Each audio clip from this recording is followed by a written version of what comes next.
Welcome to the VRS Coanda Simsport podcast. My name is Philip Stamm, and tonight I'm sitting here on our dinner table, actually terrace table, with Mack Bakkum. Maybe Mack, you introduce yourself quickly. Yeah, so I'm Mack Bakkum, not Beckham, and I'm a sim racing driver for Coanda Simsport, and I think that's the main part where people know me from. Okay, I mean, just grabbing in here. How long are you at Coanda? A little over 4 years now, I think. I joined in like later half of 2016. Mm-hmm. I just remember it was right before the SIM Expo, and so good 4.5 years now. Yeah, cool. And before that, I mean, how did you start sim racing? Well, I started with like F1 games, on my PlayStation, and then I was in my internship, and I was kind of bored. It was in 2013, and I watched some of Pablo GoPro Lopez, his videos. He had like these GoPro videos where he was driving with 3 monitors and everything. And there was also some Asian guy, I'm not sure what his name was anymore, but he had like a really cool setup at the time with like profiles and everything, which was not that common back in 2013. And he was like driving the HPD in multi-class and stuff, and like he filmed it kind of from behind his shoulders. And everything looked so realistic, and the people had the way they raced each other was really cool, like very, kind of respectful. I mean, there were crashes, but it's not like the F1 games, where people just full throttle ram you intentionally and stuff. So like, oh, that's really cool. So then I basically went home. I got iRacing because I already had like a Direct Force. What is it? DFGT? The Direct Force. Something like it, like a really cheap wheel. So I purchased iRacing right away as I went home, and then like a day later I ordered like a Thrustmaster wheel, which is a bit more serious at the time, I guess, and just started racing like every day.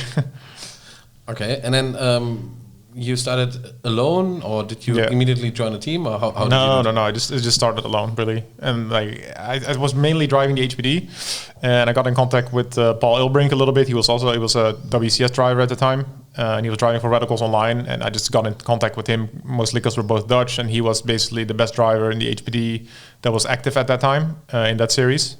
So I just kind of spoke to him every now and then, asked him for some tips every now and then if I had questions. And then after a while, I just got in touch with the Radicals guys, and the end of 2013, I joined Radicals. I think it was in November.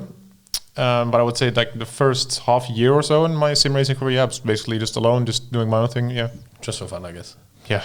And then when you joined your first team, I mean, what did change from like just driving for fun? Did it get more competitive immediately, or what was I honestly have no idea.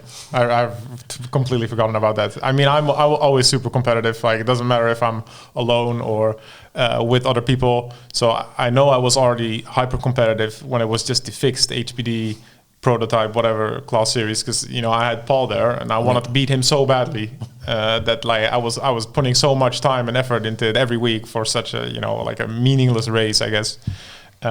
So I don't know. There were definitely more competitive people in the team, but I don't know how it switched and what changed. I really don't remember. What made you then the move, or like, I mean, you approached Coanda. What happened there? I mean, why? Well, why I contacted Coanda? Mm-hmm. I kind of fell out of love with sim racing a little bit, I would say. Mm-hmm. And there was some stuff happening in Radicals, which I don't know, kind of there was a little bit of friction in the team. Some people that I really liked kind of left kind of management positions, and I kind of felt like the team was falling apart a little bit, and that also demotivated me a bit. And I mean, I was still I feel like I was a reasonable sim racer at the time. We just won a world championship race, me and Jeremy together. And then Coanda was a team that I've always kind of looked up to. Like I think Coanda was at the time only really the only team that was kind of like a step above Radicals, because at the time Radicals was really really good in all world championships, and like Coanda seemed basically like like a real core bunch of people. Not just a place where people come and go and best team, all right, fine, and then after 2 years everyone leaves again or something. So yeah, just kind of a team that I kind of looked up to, and obviously it was a next step, and there were people there that I really looked up to, like kind of like Martin and Mitchell. Knew Mitchell for a while already, and I knew how fast they were. So we decided, I'll just try it. I contact Jurgen, like, hey, do you guys need a driver maybe? And I guess right place, right time, and everything happened. And then everything went really quickly. I remember when you joined us. you just wanted to do some endurance races and GT racing. Yeah. But then you started driving F1. How did that happen? Yeah, it's Martin's fault. Because I mean, as you said, I kind of joined for GT because at the time like the year before, I was in the Pro Series. I won like 3 of the 4 races in the start, and then after 4 races, I said, never mind. Don't want to do it anymore. So I didn't get my license because I asked Shannon at the time to just, I don't need my license, to give it to the next guy. And then a few months later, then I joined Coanda. I was really looking forward to doing GT stuff because we had the GT World Championship. And this is, of course, the championship that Coanda won, the first one. And then Martin, or I don't know if it was Martin, but people were like, we need a new driver in F1. Because we only have 3 of them now. It was Mitchell, who was going to do it kind of part-time because he was still very busy with rallycross, and Martin and Marty. And they were like, we need a new driver. So we either had to look for someone out of the team or it had to be someone else. And then Martin kind of started asking me every day, like kind of pushing me to do F1. And then after a while, I kind of gave in, like the world champion is asking me to do it. This is kind of a great honor, I guess. So why not, And then, one thing led to another. And on the start, the first race I remember was really bad. Did it without any practice, and I think that showed because I got disqualified from that race actually. But then the next race I won. So yeah, once you win something like that, you made me think like, oh, maybe it can be fun, But we're talking here about Pro Series, or Series, first Pro Series, in the Impo 430, yeah. Okay, and then I mean, we never expected you to win a World Championship race, but I think what position did you finish in the Pro Series? I won the Pro Series. Okay. Yeah. I completely forgot about this. And then you did the first year, right, with the MP430? It was the first year, right, with the MP430? No, it was the second year. So second Martin was already world champion, and then I did the second year. Oh, okay. Yeah. Good. And then I think you started, you became very good in the F1 as well, right? Yeah, it took a while. My driving style was not, I don't know, it was kind of ragged, and maybe I wasn't like, my trail braking wasn't really on point. I wasn't that smooth, and then that car really taught me how to be smooth. And driving with Martin, who is one of the smoothest drivers there is in anything basically, and obviously he was by far the fastest, right? So, and I knew that like I can't drive like a moron like I was doing before, and because especially because you had tire wear in that car that was pretty severe. So yeah, that taught me a lot. And then after a year and a half, I got smoother and smoother and smoother, and better and better and better. And then the results came. Pretty much. You won your first race. How was this? That was very special. Like that was really, really special. That was I think the most special moment in my life. And I've talked about this with my girlfriend every now and then, and I said, like, she talks about, maybe when we get married, this is maybe the most special moment of your life. Or when you have a kid, I'm like, I don't know. I feel like it might be that first World Championship when she doesn't understand. But that was so special because I worked so hard for it. The whole, like, not just that week, but that's something you work towards your whole, I want to say life, because I haven't been sim racing my whole life, but at least the whole active time. Yeah, like, I mean, I knew when I like joined the World Championship that was my goal.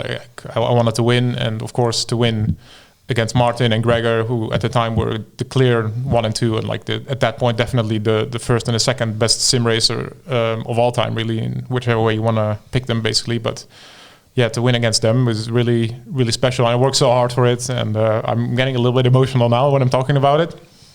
But yeah, that was very, very special. Like. I think I've said it before, but I mean, you know this as well. I am a very big talker. I am.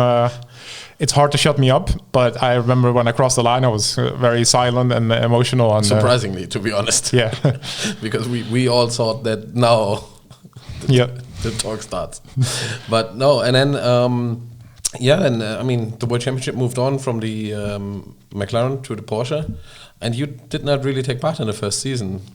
Why? No. Well, we were at the Porsche Summit, and at the time I was already I already planned to stop driving the World Championship, because I mean I was still expecting it to be F1, but it was kind of fell out of love with it a bit, even though the results were good and everything, but it just it didn't really seem like something I wanted to do again, and like put that much effort in. Like I knew I would, it's. Maybe it sounds a bit lame, but it takes a lot of sacrifice to really be at the top, especially when you're not the like most talented guy in the world. So yeah, I already kind of decided to move on from the World Championship, and then we were at Leipzig for the Porsche Summit, and they announced the World Championship with Porsche and the big prize pool. And at that time, I was like, oh right, okay, I'll drive. Like I'll drive the Porsche. I guess I have to learn how to drive this car now. And then like a few weeks before the World Championship started, I started driving the car. I think I drove for 3 days, and I thought like this ain't for me. Like I really don't enjoy this car at all. This is just going to be, like another task to do. Like it's going to be a chore. And at that year, we still had the VRS GT World Championship as well, which I thought at the time we had a really, really good shot at winning because we came really close in 2018, me and Mitchell. And then I kind of thought like, 2019 could be our year. So I'd rather fully focus on that and then also do like other stuff I wanted to just do in life at the time, like focus on my career a little bit.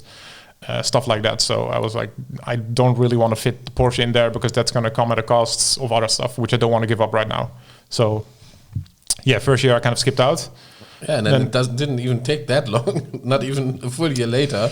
Yeah, you committed to something completely different. I mean, just saying you were thinking about the career. It only really took a few races, I would say. Like it's really difficult because I was obviously helping the guys on Saturdays with spotting and stuff like that. And then after like 2 or 3 rounds, it's just so, being out of the car, I'm looking at all these things happen.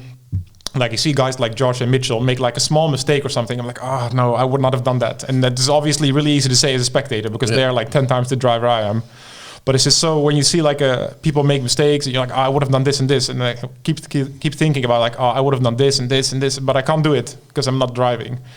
So yeah, that really triggered me, and I think it was probably after 3 rounds, I was like, I really have to drive next year because especially when the endurance world championship was gone, I had no, I had to drive. Like it just starts aching, So.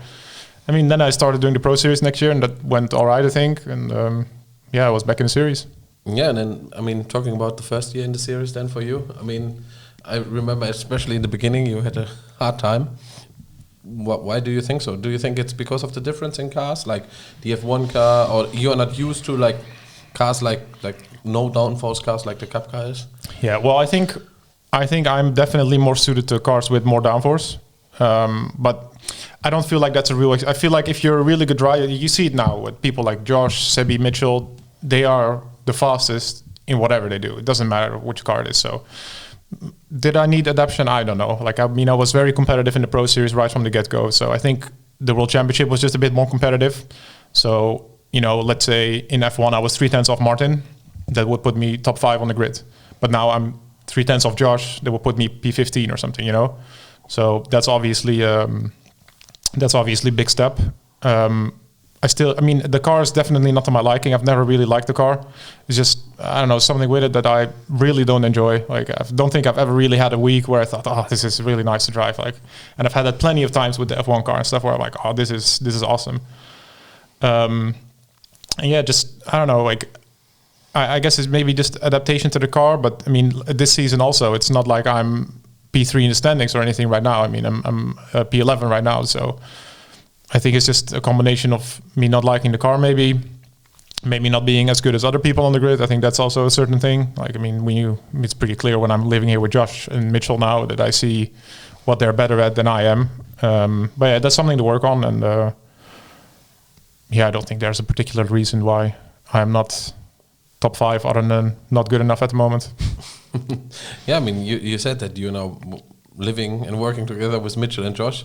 I mean, you were basically, the second guy after Dave that moved in here into the Coanda house. What were your thoughts when I told you first what we are planning on? And well, when we already spoke about it, like kind of jokingly before at the SIM Expo, but when everything started happening, I was already... I don't know, I wasn't really that, I wouldn't say surprised by it, but I think even the year prior, we already had talks with some people about how much would it really take to, do this full time, and, what would it take for you to give up your career or like your current career. So, I don't know, like I'm very, very logical and very, how do you say this, very... I don't know, like with stuff like this, I always see the logical way and I don't think emotionally at all. I generally don't think emotionally at all anyways. So for me, it was a very easy step. I could kind of see where this was going, where I was, what opportunities were here. Like I knew this is not far away from my home at all, and there was no risk at all for me to take this. So I don't know, it wasn't really that big of a deal to be honest.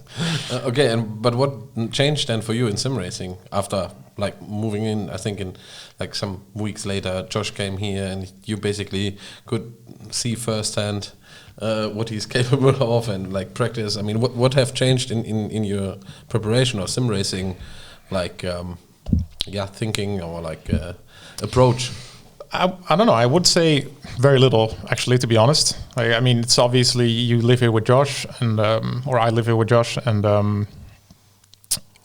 I don't know. I feel like he's more. To be honest, I feel like he's more trying to kind of replicate maybe a bit more than what I do than the other way around. To be honest, it's not always a good thing. No, it's not always a good thing, but I don't know. I don't take like tendencies away from him. I'm always a guy in anything that I find my own way, what works for me. And, I keep doing that. And I'm very stubborn. So if people come with ideas, that's fine. I'd be happy to try them. But I'm also very quickly, I can also very quickly dismiss them. I don't think anything really changed for me because even before that, like the years prior from like when I was in the World Championship with the F1, I think I put very similar amounts of effort in, very similar amounts of like analysis and stuff. I just basically did it in the evening, and now I do other things in the evening, and I do everything during the day, basically. There's definitely a bit more driving, but it's not hugely amounts. I would say before I put in all the time I could put into it, and I still do that now. So, okay, cool. And then, I mean, then you started doing the Porsche, and while you were doing the Porsche, I mean, I think what were your thoughts? I mean, you said Pro Series went quite well. You were quite competitive, but then I think especially the start of the season didn't went the way you expected it to be. Yeah, I mean, I was like, especially when the when the first season was announced, right? The one I didn't do, and we saw the format with the reverse grids. I thought, all right, this is maybe good for me. It's talks with like guys like Sebi as well, and they also probably said like, why did you drop out? This was probably a really good spot for you because I was like right up there in F1, but not quite Martin like. So somewhere in the top 8, those reverse grids could have really been good for me. And to be honest, I still thought that going into the second season, and I only qualified in the top 8 twice, and when I did, it was P3. So really didn't really gain much from the reverse grid either.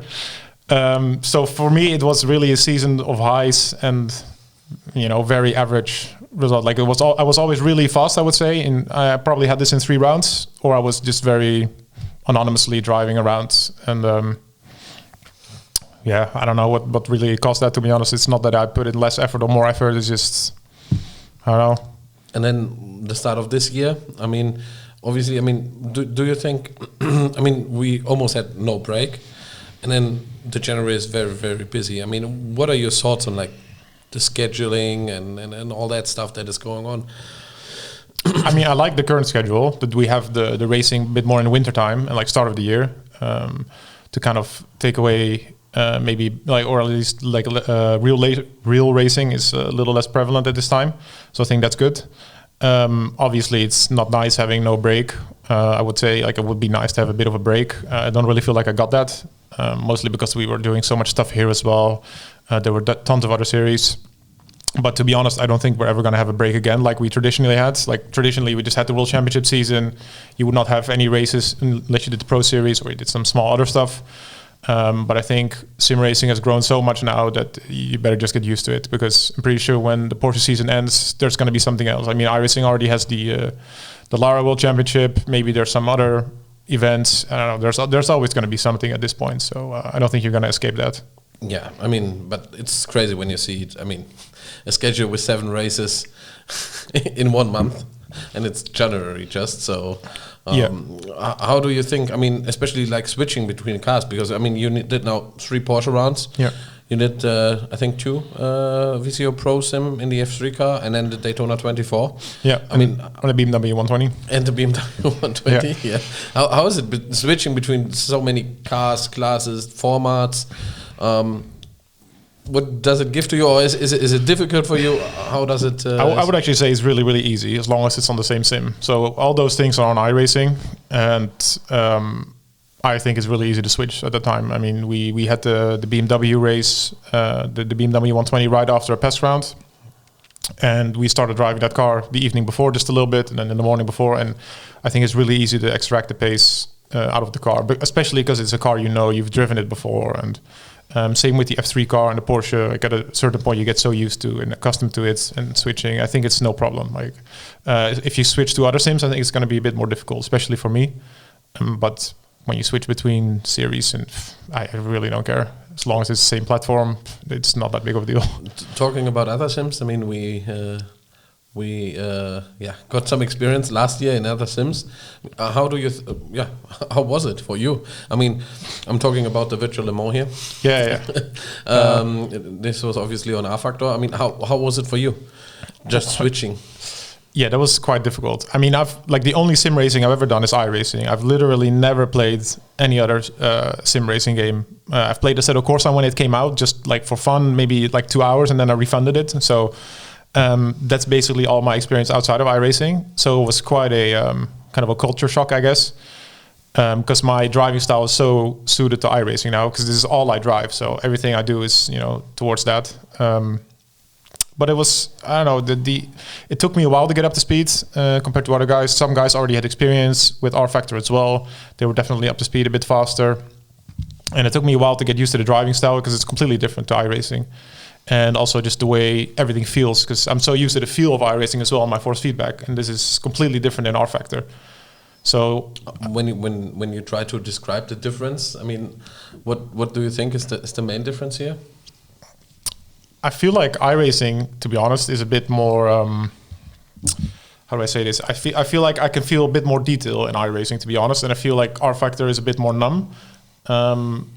But this may also be the car or the mod. I have no idea. It's just one mod that I drove, but I think that's just the general difference for me, at least. And again, maybe I'm feeling more detail in iRacing because it's what I do every day, right? So maybe I've just learned to feel all that detail. But yeah, I mean, it was quite a switch to rFactor. I think we had 3 or 4 weeks to prepare for the event. I would say that the first week I was definitely struggling a bit more with pace compared to others, but after that I think it started to equalize more and more. So I'm pretty confident if I had to jump in an rFactor race now, I would still do quite well. Like, it would definitely take me more than a day or two, but I feel like I could adapt way better now than before, just because I have a little bit of experience in it already and I know how everything is set up and how it's supposed to feel. So I think that definitely helps. I think this is the biggest problem with another sim than iRacing. I mean, iRacing makes it super easy, especially when you don't like into the complete app and eye changes on iRacing. I think no one does really. Yeah. Just install it and you're ready to go. You go in the options menu when you start with sim first and set up your stuff. On rFactor is a little bit different. That was quite some finicking with everything basically. But I mean, luckily we had some good guys like Pash there who has plenty of rFactor experience who helped me loads, and that was good. But yeah, it is you have to change quite a bit in some places where you would never really look. You really need to know the ins and outs. So yeah, and I think this is always a disadvantage of rFactor, because I mean, once it's running, I think it's fun. Yeah. The same way iRacing can be fun. I mean, the online racing you need to be a bit more organized because they don't have this competition system yet in place. I think they're working on it, or just have it running. I don't know. But yeah, and then I mean, but talking about the event, I mean, you were driving with like some really nice guys with Matt and Jackson. Yeah. But, I mean, we all work together with like names like Andre Lotterer, Neil Jani, and Patrick Pile, Simona, Nick, Tandy, and Ayan-chan. I mean, how did you? I mean, what is your thoughts on this? That you, I mean, prepare for a race and drive with names like this together? Yeah, I mean, that was really cool. Like, obviously, especially Nick Tandy is a guy I've always really, I was always impressed by when I watched his real life racing. But to be honest, the 4 weeks that we did in preparation, I had so much fun because we were just in a really fun team. It was, Jeremy, myself, Matt Campbell, and Jackson Evans. And then we had Paschalis as our spotter. So, I mean, Jeremy, Pash, and me were also quite close, and, we're kind of the same age, and so are Jackson and Matt, and we just had a blast, like, every day. It was just, like, laughing constantly. Like, they've become, quite good mates, and, that was just so much fun driving with them, and I was really glad that I was in a team with those guys as well, because they're kind of the same age. You have the same humor, the same jokes. It just makes everything so much easier. Like the first day was kind of kind of watching and seeing how everyone is, but like after a day, I think we just every time we practiced, we had those scheduled practices, we were just laughing nonstop. So for me, the whole build up to it was just a load of fun as well, and I didn't really think too much about the other drivers too much, to be honest. Okay. And then, the race was also pretty eventful. Yeah. I mean, you could have ended up on the podium, but sadly, an internet connection didn't want to make this happen. Yeah. I mean, what were your thoughts in this moment then? Well, yeah, I was really pissed, to be honest. When we were already on the podium, I was already kind of annoyed because I really, really wanted to win. And I knew how good the other car was that won. But I mean, it was our factor. So much could have happened with these disconnects. And then like you regrid in a different place, or I don't know, like there was so much variables. And I thought we had a really, really good car. Like we were a good team. I don't think like we were outright as fast as the car that won, but I think we were pretty close.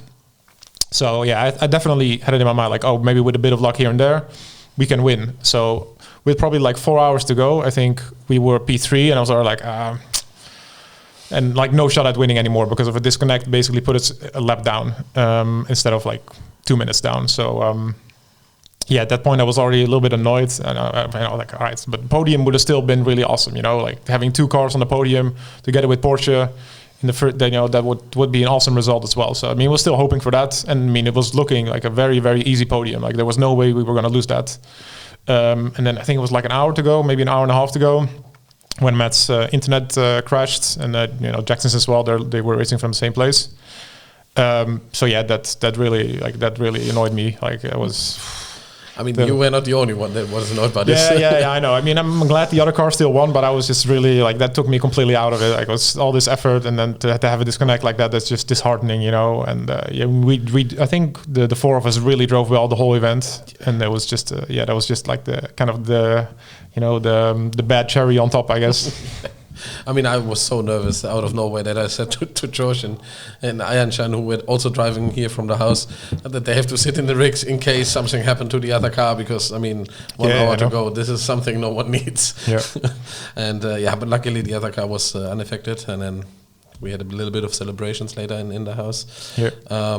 But yeah, then moving forward, I mean, now this year started, I mean, you're presenting a very... famous brand.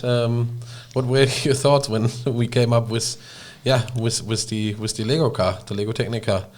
That was really cool. Like, I mean, as soon as I heard something about Lego, and that's just really, when you hear a brand like that, that's very how inspiring, but like it makes me very excited to to drive as well. So yeah, when I heard that Lego was interested, and then I could drive a Lego car, that was really cool. And especially when I started seeing like liveries and stuff, that just made it added fuel to the fire, and it was even better. So yeah, I mean, it's really awesome driving with a Lego Technic car. I think it looks quite good on the on the broadcast. Like to be honest, like in the broadcast, I always said it before. Like you need a pink car. You don't need a pink car, but you need a colorful car, right? Yep. It's gonna stand out. But every time I watch the broadcast back and I am in P16 or whatever, that's not really a position you normally get shown a lot, but the Lego car always gets attention, so that's good. Okay, and then but apart from the sim racing and delivery, how are your skills on Lego? Oh, I have not done much with Lego in a while, like especially Lego Technic. I don't know, like normal Lego I used to play a lot. And a little bit of Lego Technic when I got a little bit older, but as of recent, they're quite complex, the cars. We don't have one here, but... I mean, maybe this is a challenge at one some day. point. Not in the too soon future. Yeah, but we need a bit of time for that. Yeah, I mean, maybe the listeners can write in the comment section. Oh yeah, if excellent. you should start doing it. Yeah, and then it's no problem. We can make this work. It's no. That's going to be great. Yeah. I mean, I promised Josh. I said if he wins the World Championship this year, he looked at the stuff Red Bull did with Sebi, where they got his paint on the actual car, and obviously I'm not rich enough to buy him an actual Porsche. So I said, I don't know, but yeah, I told him, if you win the World Championship, I'm gonna get you a Lego Technic RSR, and I'm gonna paint it myself in your colors. And I think a lot of people know how good I am at painting. And I think a lot of people will start to figure out as well how good I am with Lego. Mm-hmm. So we'll see. If he wins the World Championship, I guess we get a little bit of content. I mean, we luckily don't have to wait that long. It's just April when the season is over. So yeah. So hopefully, hopefully he wins, because this is definitely something I want to watch. It's up to him now. And then talking about this season, how it started. How do you think? The season will go for you in the next couple of races? I don't know. I find it really hard to say. Like, I mean, it can be such a minuscule thing that can impact your season. So, for example, in Barcelona for the second round, I was basically guaranteed to go into turn 1 second, and I probably would have had a really good shot at clinging onto Sebi's draft and finishing second, or at least like top 5 there, and that would have given me a lot of points. And let's say that happened, I would have been probably P4 in the championship right now. But instead, I got bumped out of the way into turn 1 a little bit. I lost like 20 spots. And instead, I'm P11 now. And same thing in Imola a week later, 2 weeks later. Or not same thing, but just like a small mistake in qualifying where the chicane, I lost a lot of time. And instead of starting, P9, I'm now starting P22. So, I don't know. It's really, really difficult to say. Like, it could really go either way, because I don't think at the moment I'm in a spot where I'm fast enough to really guarantee myself a top 8 start with only a reasonable lap, like guys like Dane and Josh and Mitchell are. But I need that really good lap to get me in the top 5, top 8. Mm-hmm. So if I'm able to get those together, I think I could have a really good season. If not, then I'll just probably be clinging around to the probably bottom end of the top 15 or something. That's kind of where I finished last race. So but I'm looking forward to the end. I mean, I think this was a good introduction for you. Took a bit longer than expected, but now you know Mack Bakkum. We will definitely have more episodes with him, because we are both living in the same house. So it makes it easy. It's always easy. And maybe you want to know, I mean, he has incredible cooking skills. He's our chef here in the house. That's true. Maybe you want some recipes from him that we can walk through in the next episode, or talking about the construction work in the. I mean, if people have recipes for me to make, I'd be open for that as well. So, and then he can also explain you guys how good he is in the acryl and silicone work in the garage. But thanks for listening. Thanks for watching, and hope you tune in next time. Bye.